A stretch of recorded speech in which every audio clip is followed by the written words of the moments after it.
Tamo aí, tá gravando. Bom, meninos, geologia é um ramo da geografia, é uma outra ciência. A gente viu desde o começo do ano as várias ciências que a geografia faz uso. A geografia vai fazer uso também dessa geologia.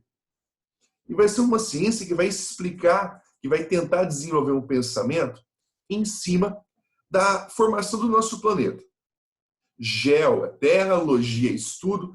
Só que para a gente poder entender um pouquinho a formação do nosso planeta, você precisa lembrar e precisa ver, precisa estudar um pouquinho a formação do sistema solar e a formação do nosso universo. E é o que a gente vai fazer hoje. Vou devagarzinho, acompanha comigo. O que acontece? Para a gente poder falar de formação do universo, a teoria mais aceita e provada, certo? Os argumentos comprobatórios da teoria do Big Bang, que é essa teoria que você está vendo na tela agora, ela vai mais para o ramo da física, ela vai mais para o ramo da astronomia, porém cabe a geografia dar uma pincelada e te dar um norte para você poder lembrar. Tem até a série aí The Big Bang Theory, se você nunca assistiu, assista que é bem legalzinho. O que acontece? Essa teoria fala que aproximadamente 14 bilhões de anos atrás, você vai ter uma primeira reação chamada de um átomo, chamado de átomo primordial. Esse átomo primordial gera uma reação cabalística de explosão, ele explode, e a partir dessa explosão, os cientistas conseguem bolar uma linha de raciocínio plausível para a formação e para o desenvolvimento do universo. Antes desse átomo primordial, Rafael, tinha como provar? Tinha como argumentar? Não. Hoje, 2020, a gente não tem nenhuma comprovação antes da teoria do Big Bang, antes dessa explosão desse primeiro átomo, certo? Há 14 bilhões de anos, então, com essa explosão desse primeiro átomo, você vai ter uma inflação e uma formação de quarks. O que são quarks? São as primeiras partículas, as partículas mais primitivas relativo a peso, relativo a massa, relativo a densidade. E a partir dessas partículas quark, ao longo dos bilhões e bilhões de anos que foram se passando, você vai ter uma expansão e uma formação desse universo. Certo? Dentre os bilhões, as bilhões de galáxias, as bilhões de constelações que a gente tem, a nossa galáxia, ela chama Via Láctea. A gente já viu isso na nossa aulinha de astronomia. Lembra lá? Ptolomeu, Copérnico, Kepler. A nossa galáxia é a Via Láctea. E dentro dessa Via Láctea você tem milhões e milhões de estrelas, milhões e milhões de sóis. Alguns com seus sistemas, outros não. Mas a grande maior parte dos sóis presentes na Via Láctea, presentes em outras galáxias também, apresentam seus sistemas. O que são esses sistemas? São corpos celestes que estão presos aí pela força gravitacional em volta aí, descrevendo, lembra lá? A rotação e a translação, principalmente ao redor de seus sóis. No caso do nosso sistema, que é o sistema solar, que é esse aí que você está visualizando, é datado, meninos, a formação do Sol aproximadamente de 6 bilhões de anos. Então, pera lá. O Big Bang aconteceu há 14 bilhões. O Sol foi formado há 6. Então, perceba que é uma reação em cadeia, só que levou muito tempo para que essas reações fossem acontecendo. Ok? Com a explosão da formação do nosso Sol, você vai ter a ejeção de material. Esses materiais que vão ficar presos no sistema gravitacional solar vão desenvolver ao longo de outros bilhões de anos os nossos 8 planetas, que são esses aqui que você está visualizando. Ah, Bruxelas, mas não são 9? Cadê Plutão?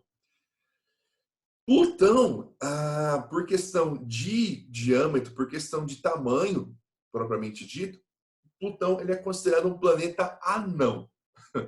Ele é um planeta bem menorzinho. Uma categoria aí, não vou colocar abaixo, mas por questão de tamanho, é uma categoria inferior aos planetas que a gente tem aí, certo? O que acontece? Raciocina. Todos os 8 planetas que você está visualizando aí, eles são circulares. Ele tem um formato arredondado. Por que será? Pensa. Esse material ejetado da explosão do Sol, ele fica preso pela gravidade solar e ao longo de bilhões de anos rodando, cantando de roda em volta do Sol. Esse material denso, pastoso, magmático, ele vai ganhando esfericidade principalmente por conta do processinho de rotação. O que é a rotação? Ele gira em torno do próprio eixo e a translação gira em torno do Sol. Então, por isso que grande parte dos planetas, grande parte não todos, né? Os planetas do sistema solar, eles têm esse formato arredondado. Você não vai ter um planeta quadrado, um planeta triangular, ou um planeta anamórfico, sem formato. Na grande parte, eles são planetas bem o quê? Arredondados. Certo? E vamos lembrar também, existem 4 primeiros e os 4 últimos. Se você perceber, os 4 primeiros em tamanho, tá? São menores que os 4 últimos. Mercúrio, Vênus, Terra e Marte são os 4 primeiros. Júpiter, Saturno, Urano e Netuno são os 4 últimos. O que acontece? Esses 4 primeiros aqui são chamados de planetas telúricos. O que são planetas telúricos? Os telúricos, a concentração rochosa, ela vai ser maior que a concentração gasosa.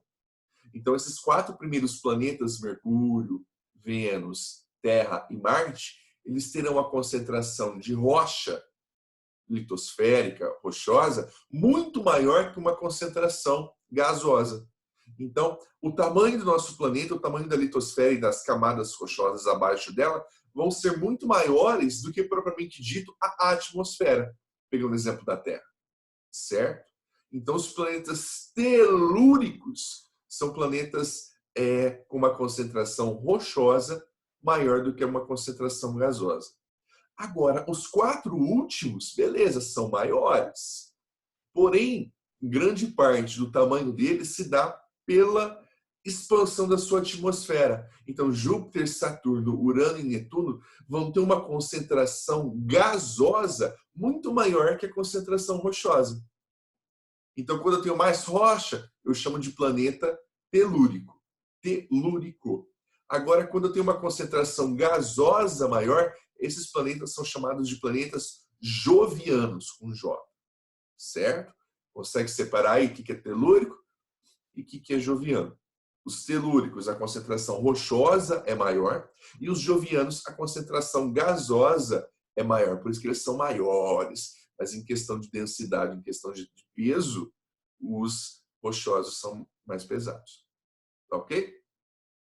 Então a gente viu lá, ó, universo, Via Láctea, sistema solar. Vamos para a Terra. O planeta Terra, tem algumas criaturinhas aí que vão acreditar numa proposta terraplanista. Coloquei para homenagear a boçalidade das criaturas, mas não, nosso planeta não tem esse formato. É só você analisar a questão Eles criam inúmeras hipóteses e justificativas para a Terra ser plana. Mas pensa, olha o eclipse. Perceba a sombra que faz na Lua, ou mesmo no Sol. É a sombra do nosso planeta. Não é uma sombra retilínea, é uma sombra arredondada, não tem como não sê-lo. Aí todos os outros planetas são esféricos, são arredondados, só a Terra que é plana, né? Mas tudo bem. Detalhe, o formato geométrico do nosso planeta, eu não posso falar que a Terra é redonda, que a Terra é oval, que a Terra é circular. Não, pera lá. A geometria, ela vai bolar uma única forma geométrica, e essa única forma geométrica, ela é usada para definir o nosso planetinha. Então, o formato geométrico do nosso planeta é o formato com G, geóide. Então, sempre que aparecer a geóide, geóide é o quê, então? É o formato geométrico do nosso planeta. Tranquilinho? Belezinho? Então, vamos falar da Terra. O nosso planeta ele foi formado, datado, o seu início de aproximadamente 4,6 bilhões de anos. Então, um planetinha, um processo extremamente antigo de formação. E você perceba, Universo, Big Bang 13, 14, Sol 6, Terra 4. Então você perceba que a nossa Terra aí foi formada depois do Sol e beleza. Então o que vai acontecer? O nosso planeta ele é formado por inúmeras camadas. Mas eu te falei há uns minutos atrás que com a explosão do Sol, a ejeção de material, você vai ter o quê? Massas de conteúdo magmático, incandescente, pastoso, cantando de roda na translação em volta do Sol. Esse material pastoso vai ganhando formato, né, arredondado, no caso da Terra, um formato de geóide. E o que acontece? Para formar as camadas do nosso planeta, o universo tem uma temperatura fria. Então, o que vai acontecer? Passando os bilhões de anos, o material magmático externo ele vai se solidificando. Então, vai ter a formação da crosta. Um pessoalzinho, uma vez eu fiz um curso em Curitiba, lá eles falam crosta. Mas, enfim, não é nem crosta nem crosta. Vamos falar o nome correto, que é litosfera. Esfera e lito é rocha. Então, a camada rochosa do nosso planeta se dá na camada externa, que é chamada de litosfera. Meninos, essa litosfera aí, ao mesmo tempo que ela foi solidificando, que ela foi se edificando, você vai ter inúmeros elementos químicos dentro do manto, dentro do magma. E se você lembrar da sua aulinha de química lá, os elementos químicos mais densos, mais pesados, são os da família dos metais. Então, ou aqueles metais que estavam em suspensão no magma, eles vão se aglutinando, eles vão se juntando. Levou milhões e bilhões e bilhões de anos. Vão se aglutinando e vão se juntando, formando o que a gente chama hoje de núcleo da Terra. O núcleo da Terra ele é sólido, formado principalmente por ferro e por níquel. Tem outros metais, mas em grandes quantidades, em gigantescas quantidades, ferro e níquel. Nesse esqueminha aqui de cá, você consegue visualizar as camadas do nosso planeta. Então perceba lá, ó, a atmosfera, camada gasosa, né? Biosfera não está aqui, mas é bom ressaltar. Você vai ter a camada de vida, animais no ar, animais na terra, animais na água, né? Depois, a crosta ou litosfera, né? Manto. E aqui embaixo, ó, a região do núcleo. Aqui eu acho que é mais visual, ó, uma imagenzinha um pouco mais bonitinha. Você tem então aqui dentro ó, o núcleo da Terra, o núcleo sólido, o núcleo líquido, o núcleo externo, o núcleo interno. De cá, o manto inferior, que é o manto mais próximo ao núcleo. O manto exterior mais próximo à litosfera. Você percebe que tem uma diferença de cor? Olha essa imagem de cá. Ela fica mais nítida. Manto externo, manto interno, núcleo externo e o núcleo interno. Cara, a temperatura do núcleo ela gira em torno de 6.000 graus Celsius. 5.800, por aí, arredonda para 6. 6.000 graus Celsius. Todo aquele material magmático que está próximo ao núcleo, então, ele vai estar muito, muito, muito quente. Então, vamos lembrar. Vamos dar um exemplo lúdico aí para você conseguir entender. Quando você faz um bolo de chocolate, você já deve ter feito ou visto alguém fazer, a hora que você está fazendo a calda do bolo, aquele chocolate no fogão, na panela, ele está fluido, ele está leve, ele está líquido. Por quê? Porque a temperatura da panela está muito quente. A partir do momento que você tira aquele material da panela, você tira do fogo, aliás, se você não logo colocar aquela calda no bolo, aquela calda vai endurecer.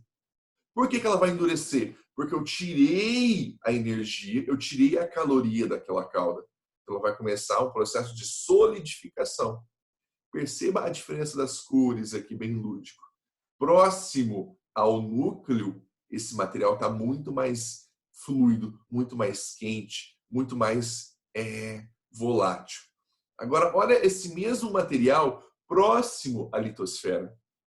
Do núcleo para o extremo do manto, você tem uma diferença de 6.000 no núcleo para 1.000 graus Celsius no extremo do manto.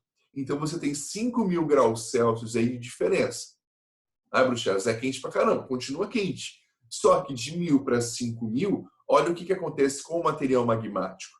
Ele fica mais pesado, ele fica mais plástico, mais pastoso. Ele não fica tão fluido e tão líquido como se ele estivesse próximo ao núcleo, certo? Aqui você tem outro esqueminha que vai te mostrar bem isso.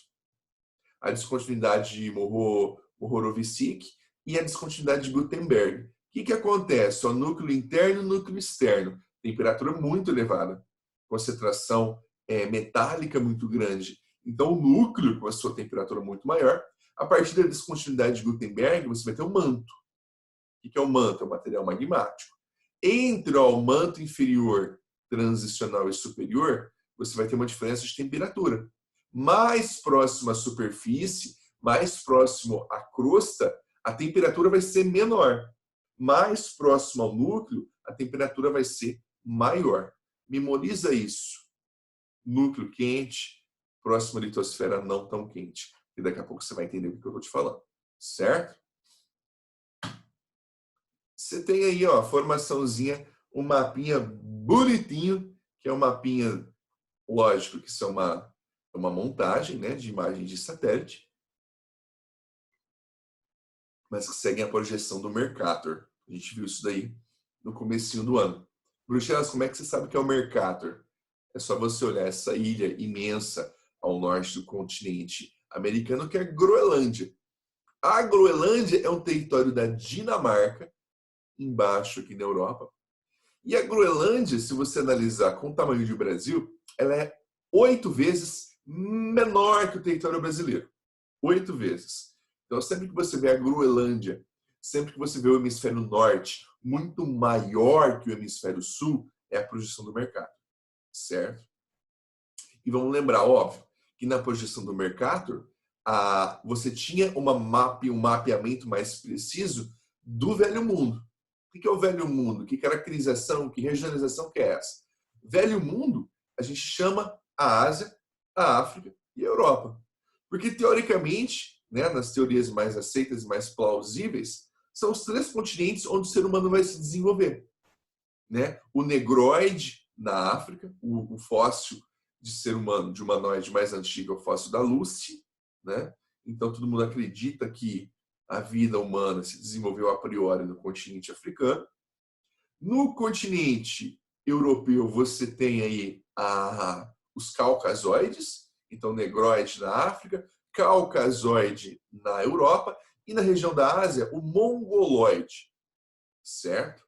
Três fragmentações aí do desenvolvimento do ser humano. Então, foram os 3 continentes os quais o ser humano colonizou primeiramente.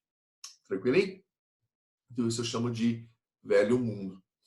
O Novo Mundo, lá em 1492, quando Colombo descobriu, vai ser o continente americano.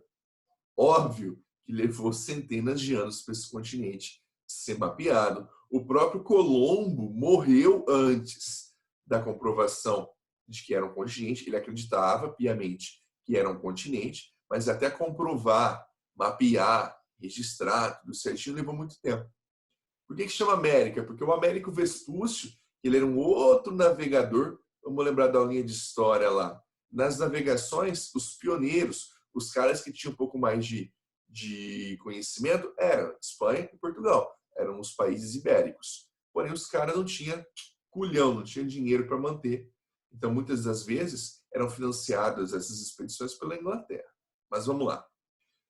No caso da América, quem descobriu foi o Colombo. O Colombo ele era italiano.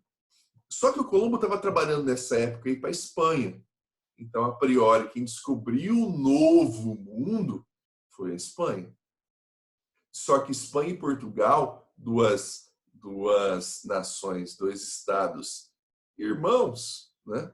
Nesse sentido de navegação, a Espanha, para evitar qualquer tipo de problema com Portugal, ela vai criar em 1494, só para te clarear as ideias um pouco, o Tratado de Tordesilhas. Eles vão dividir o planeta, olha a arrogância e presunção. Os caras vão dividir o planeta em 2, vão traçar uma linha imaginária a 360 léguas, se não me engano, a oeste da ilha de Cabo Verde. Então, a porção leste fica para Portugal, a porção oeste fica para Espanha. E o próprio Colombo, tá, coitado, ele vai morrer sem essa comprovação. Então, por isso que eu falo que é um pouco discrepante você falar lá que o Brasil foi descoberto em 1500. Porque pensa, o continente foi descoberto em 1492. O Tratado de Tordesilhas foi assinado em 1494. Então já sabia, você já tinha conhecimento aí do continente americano. Então os portugueses não descobriram o Brasil. Os portugueses vieram tomar posse. Porque se você lembrar lá do Império Romano, tinha uma legislação que chamava uti possidetis, que era isso. A terra pertence a quem a ocupa. Então não interessava se a terra era de Portugal. Se Portugal não ocupasse, outra nação europeia que se sentisse necessidade poderia ocupar aquele território. Então Portugal, para evitar conflito, para evitar problema, foi lá, Cabralzinho, e finca a bandeira portuguesa para poder demarcar o território. Então a América foi descoberta em 1492.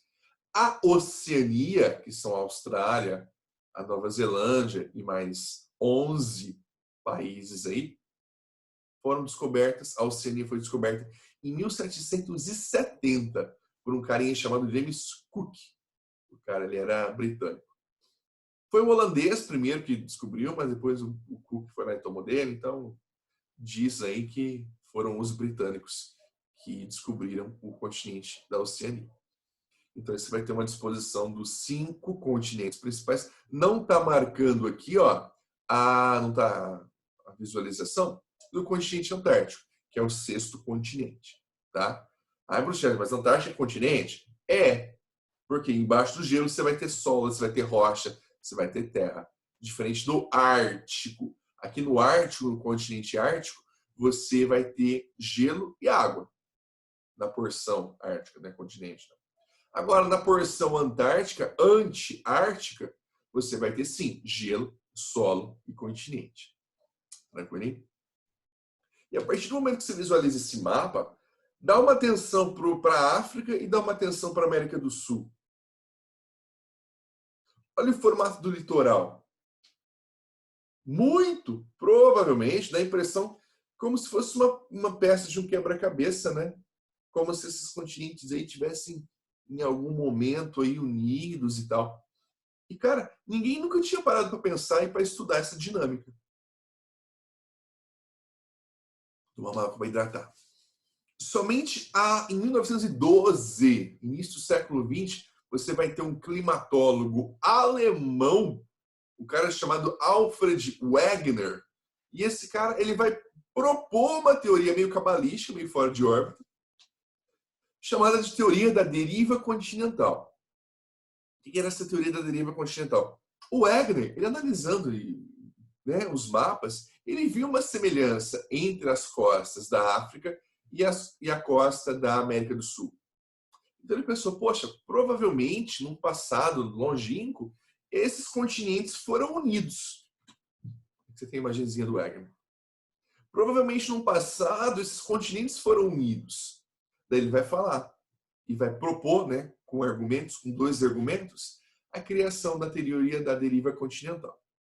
Ele vai falar que aproximadamente lá 250 milhões de anos só existia um continente, chamado Pangeia, ou Pangeia, certo?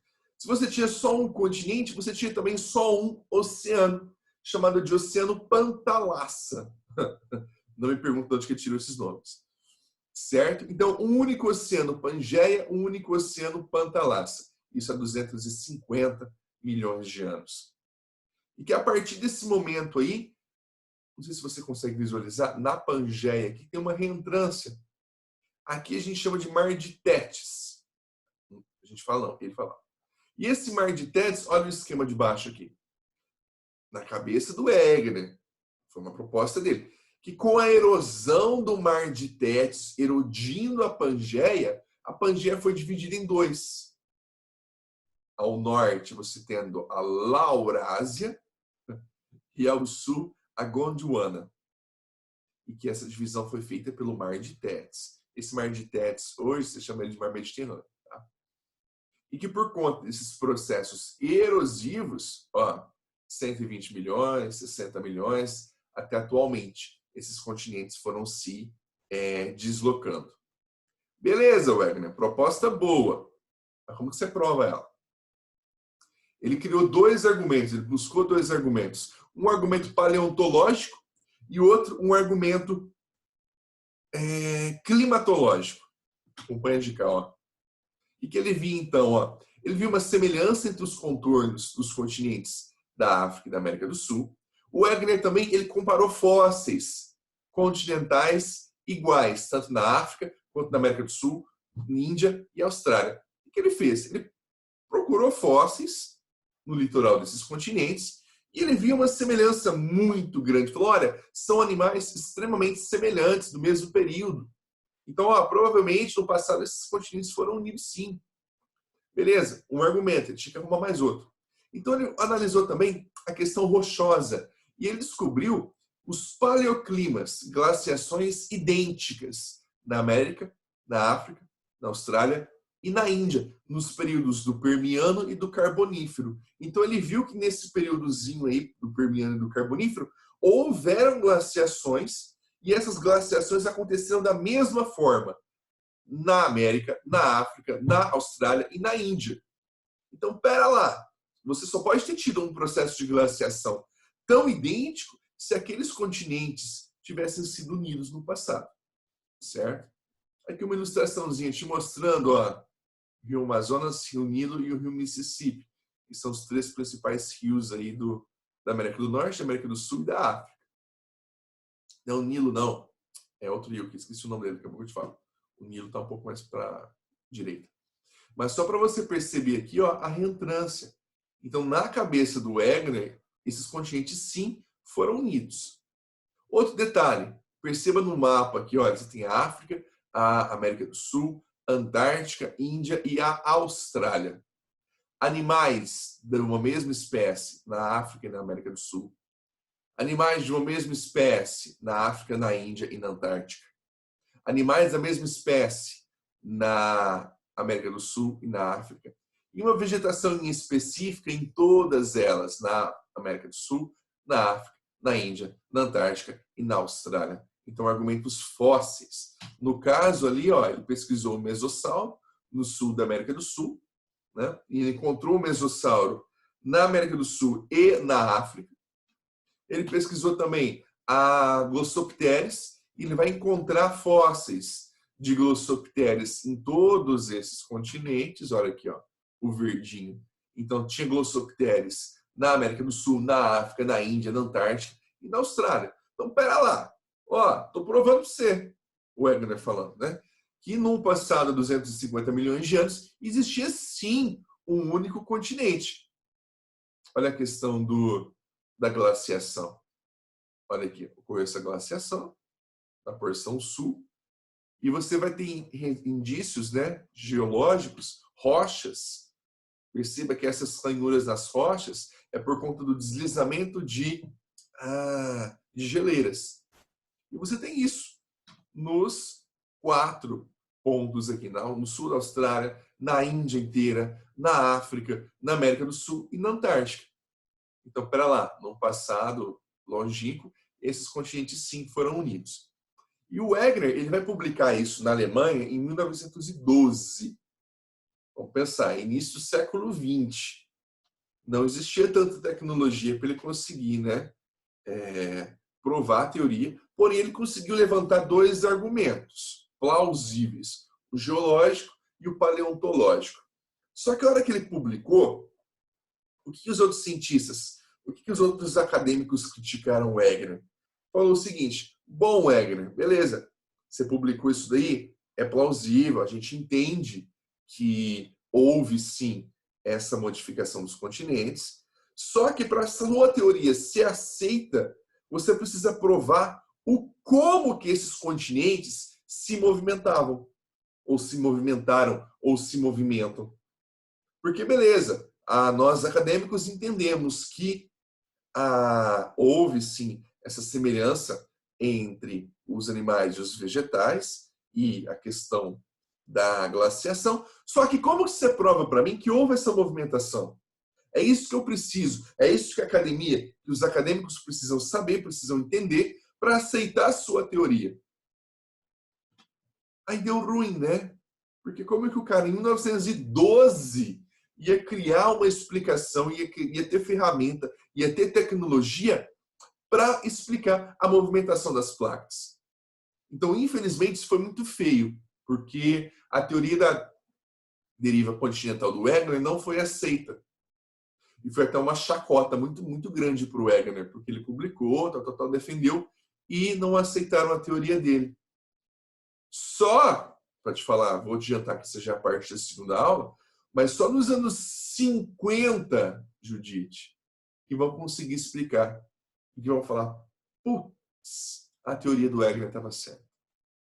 Só que antes, né, antes aí de 1950, antes dos estudos mais recentes, infelizmente, não tinha como o Wegener provar a teoria dele.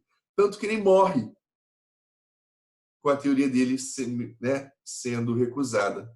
Depois dele morto, tanto que a neta dele, que vai ser chamada lá nas universidades da Alemanha, para fazer uma retratação, para agradecer a contribuição do avô, papapá. Só que, tipo, o Wegener já tinha morrido. Certo? Tranquilo até aí? Perceba o caminho que eu estou fazendo com vocês. Desde formação do universo, sistema solar, universo, galáctico, sistema solar, e falando um pouquinho do planeta Terra. Certo, meninos? Na segunda aula nossa, que vai começar, não decorei o horário, às 11h30, vai das 11h30 até o 12h10, a gente continua o nosso traçado, nosso trajeto aí dentro da geologia. Tá ok? Nos últimos 10 minutos da segunda aula, eu paro para tirar a dúvida de vocês. Tranquilinho? Vai lá tomar uma água, vai lá beber, vai no banheiro. Daqui a pouco começa mais uma aula para vocês. Tranquilo? Daqui a pouco a gente volta. Deixa eu só parar a gravação nossa aqui, ó.